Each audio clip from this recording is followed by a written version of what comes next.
Sinama ko nga pala yung anak ko sa mga guest ko na nag-helmet diving. Hindi ko akalain na gusto niya rin i-try. Kaya parang nangangamba ako, pero matapang talaga yung loob niya. So, pinakiusapan ko na lang yung dive master na kung pwede siyang ibaba, kasi 5 years old nga, pwedeng ibaba siya, 6 years old na. Tinanong ko naman yung anak ko kung kaya niya. Sabi niya oo daw. Matapang talaga yung loob niya. Kaya konting briefing ko lang, tapos ibinaba namin kaagad siya doon sa helmet diving.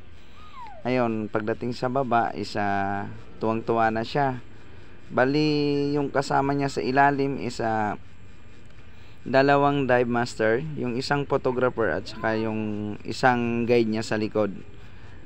Kailangan kasi yung may sarili talagang guide yung bata, kasi pinaka-importante na